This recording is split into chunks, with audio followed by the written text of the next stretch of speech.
Bismillahirrahmanirrahim. Assalamualaikum warahmatullahi wabarakatuh. Bapak-bapak, ibu-ibu, mas-mas, mbak-mbak, khususnya adik-adikku sekalian yang dirahmati Allah dimanapun Anda berada, kembali di IIP Channel bersama saya IIP Wijayanto. Kali ini kita akan membahas tema tanpamu hidup mantan akan berantakan, ya. Jadi ya, seseorang bisa mencapai sukses ya, tapi bahwa sukses yang dia miliki itu bukan murni hasil kerja keras dia sendiri. Di situ ada faktor-faktor yang lain yang menopang kesuksesannya.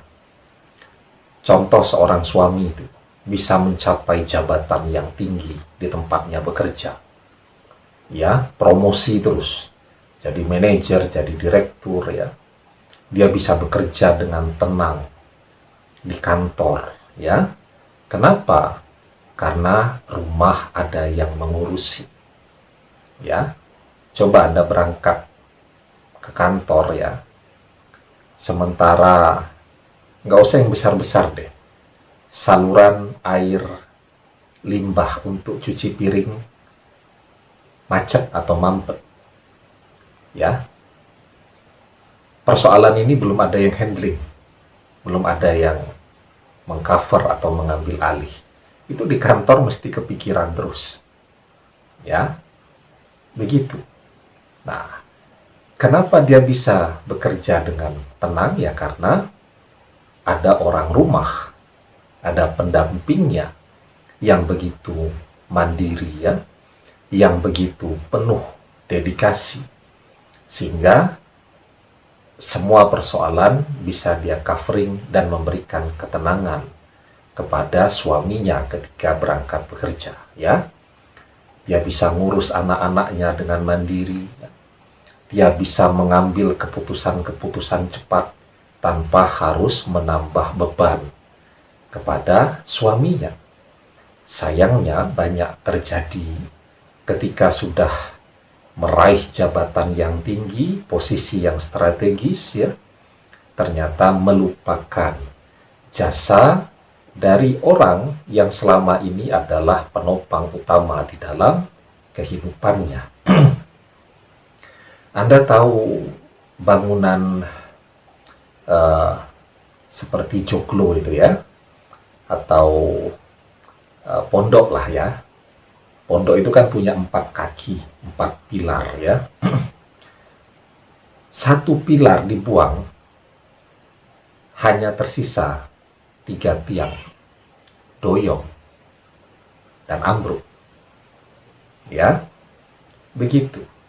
Sehingga memang orang semuanya sebenarnya harus menyadari ya, bahwa di balik segala kesuksesan, kehebatan yang dia miliki pada saat ini, selalu ada orang-orang yang berjasa dan memberikan kontribusi besar di dalam kehidupannya, walaupun itu terlihat sebagai hal yang sederhana. Ya. Nah, ketika tiang utama ini dia buang dan dia gantikan dengan sesuatu yang baru, pasti dia akan kehilangan arah orientasi tujuan hidupnya.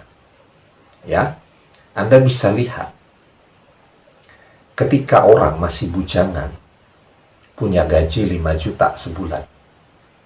Ya, ternyata tinggalnya di kos-kosan.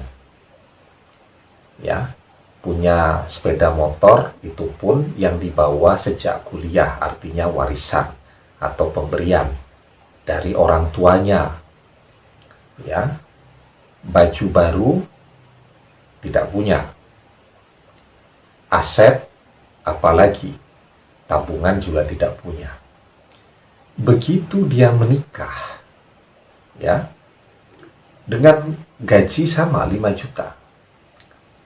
Dari tinggal di kos-kosan dia bisa mengontrak rumah. Sepeda motornya pelan-pelan bisa jadi mobil walaupun second. Ya, pakaiannya bagus-bagus dan disetrika sekarang. Badannya dari kurus cungkring ketika masih bujangan, setelah menikah jadi kelihatan gemuk, berminyak, ya. Jadi kalau dibandingkan fotonya betul-betul pangling, itu mengindikasikan bahwa pernikahannya berkah. Ya, uangnya sama 5 juta rupiah. Tapi ternyata sekarang dia punya aset, bahkan punya tabungan, bahkan mungkin pelan-pelan ya bisa mencicil untuk membeli rumah. Ya. Nah, itu fungsi dari istri sebenarnya kan. Dia manajer yang baik dimanapun. Ya. Orang membutuhkan manajemen, membutuhkan manajer. Maka kalau kita lihat di perusahaan, seorang manajer itu kelihatan pekerjaannya paling ringan ya. Di ruangan yang paling mewah, fasilitasnya paling banyak, tapi bebannya paling besar. Ya. Ketika dia bisa memanage, mengelola, menata segala sesuatunya dengan baik, maka hasilnya akan baik. Semuanya akan kecipratan nilai manfaatnya. Anda bisa bayangkan kopi termahal, misal kopi luwak tuh mahal tuh harganya. Ya. Anda buat di dalam cangkir yang mahal. Anda masukkan gula 7 sendok Anda masukkan. Manisnya tidak garu-garuan. Rasa kopinya hilang. Ya, Anda masak sayur lodeh. Semua bumbu sudah dimasukkan. Tapi kelebihan memasukkan garam. Rasanya jadi asin. Luar biasa. Orang baru makan sedikit sudah menyerah, takut tensinya naik karena terlalu asin. Ya, Anda lihat dulu tuh zaman saya masih mahasiswa ya. Ini untuk yang penggemar sepak bola. Ada tim Real Madrid ya. Jadi Real Madrid itu punya proyek namanya Los Galacticos. Seluruh pemain termahal di zaman itu dikumpulkan.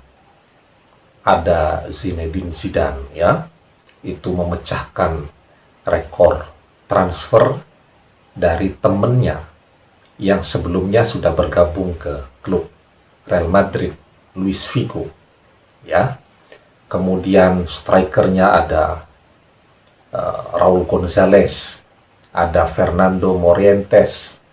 Kemudian ada Ronaldo yang Brazil, bukan yang Portugal ya. Kemudian macam-macam lah. Termasuk pada saat itu juga proyek mendatangkan David Beckham. Kalau saya tidak salah ingat pelatihnya asisten dari Sir Alex Ferguson, namanya Daniel Queiroz ya. Pelatih asal Portugal. Juga salah satu pelatih terbaik di zaman itu.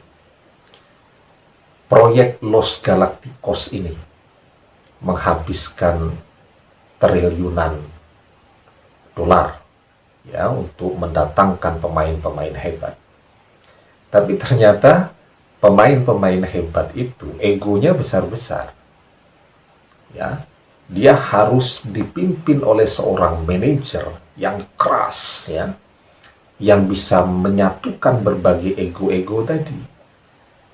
Dan hasilnya 2 musim pertama Real Madrid yang sedemikian hebatnya itu tidak menghasilkan gelar apapun, sampai kemudian didatangkanlah pelatih yang keras ya, namanya Vicente Del Bosque ya. Nah, keras nih orangnya. Pemain yang egois kalah semua dengan dia. Dan disitulah kemudian Real Madrid baru bisa mulai menghasilkan gelar. Padahal harga pemain, biaya transfernya itu luar biasa. Kita baru mendengarkan angkanya saja sudah tidak kebayang duitnya seberapa banyaknya. Ya, nah itu fungsi dari seorang manajer. Dia yang mengarahkan visi. Tanpa manajer yang baik, pemain-pemain terbaik ternyata tidak bisa menghasilkan karya yang baik. Begitu ya. Nah, hidup itu butuh kompas. Ya. Ini kompas ya.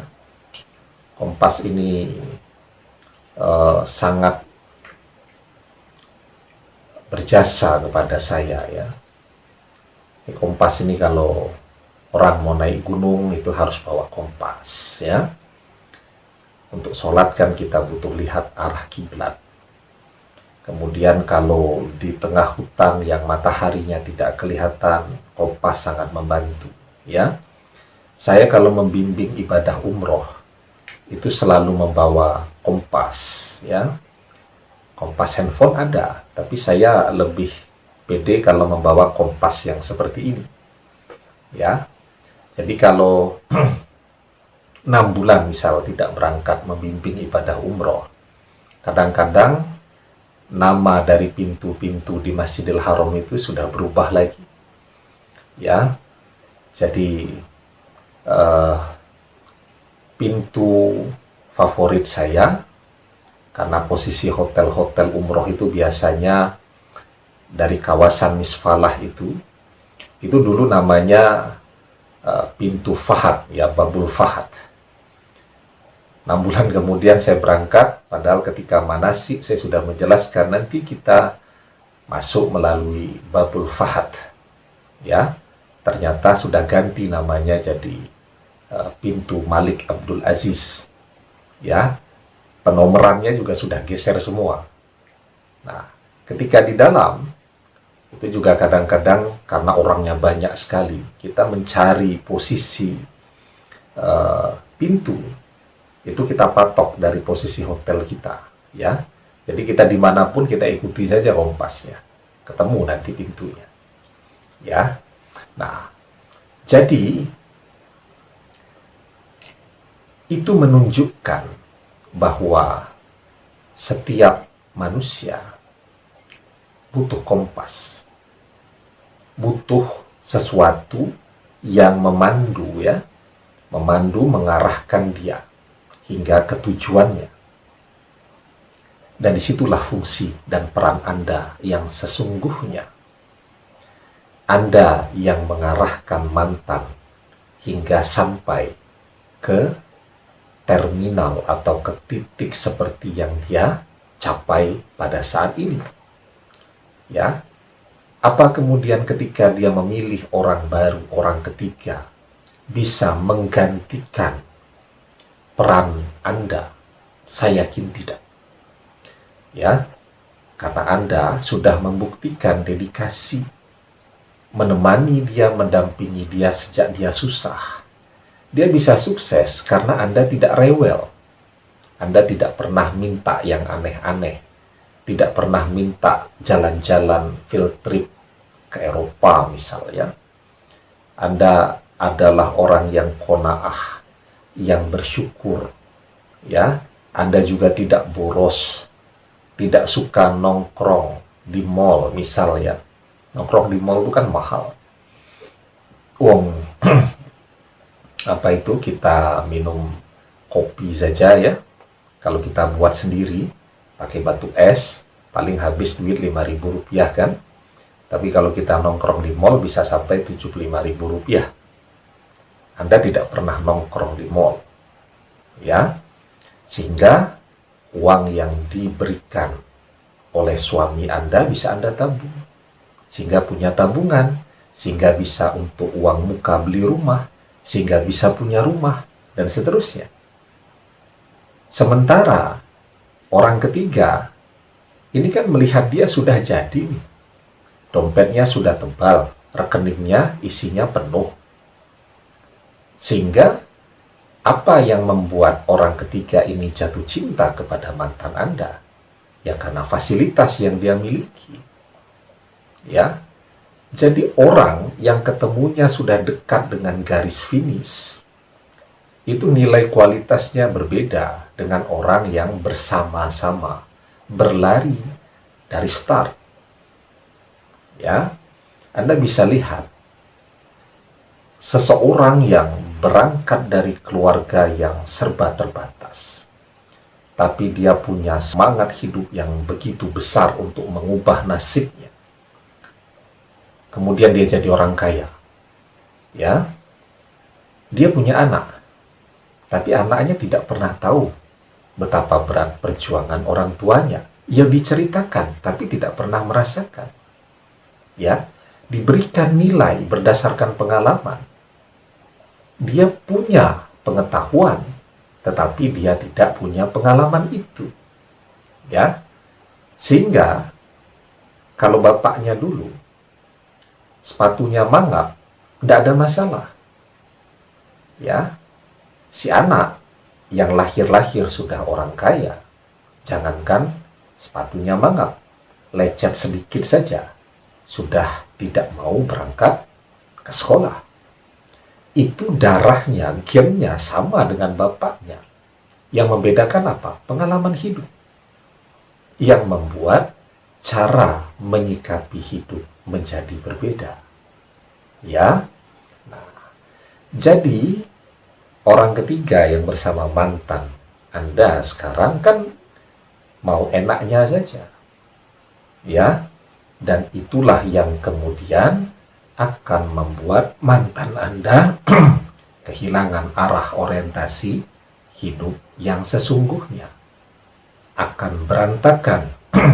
Tidak ada lagi kinerja yang diperhatikan sehingga dia memiliki prestasi yang layak membuat dia mendapatkan promosi. Tidak ada. Yang ada cuma duit, sehingga begitu misal di lingkungan kerja merasa 2 tahun gaji tidak naik-naik, cari tempat kerja lagi, ya. Padahal dulu dia bisa bersabar. Kenapa dia bisa bersabar menjalani proses bersama Anda? Karena Anda tidak pernah minta yang macam-macam tadi, ya. Dan satu hal lagi, bahwa pengkhianatan itu adalah sebuah kezaliman, dan Allah tidak akan pernah melupakan sebuah kezaliman yang dilakukan seorang hamba kepada hambanya yang lain. Ya, maka di dalam surat Ibrahim ayat yang ke-42, Allah Subhanahu wa taala berfirman, "Wala tahsabannallaha ghafilan amma ya'maludz zalimun." Dan janganlah sekali-kali kamu mengira bahwa Allah lengah dari apa yang diperbuat oleh orang-orang yang zalim. Pada akhirnya, orang yang zalim akan mendapatkan balasan yang setimpal dari kezaliman yang dia lakukan. Ya, demikian, semoga bermanfaat.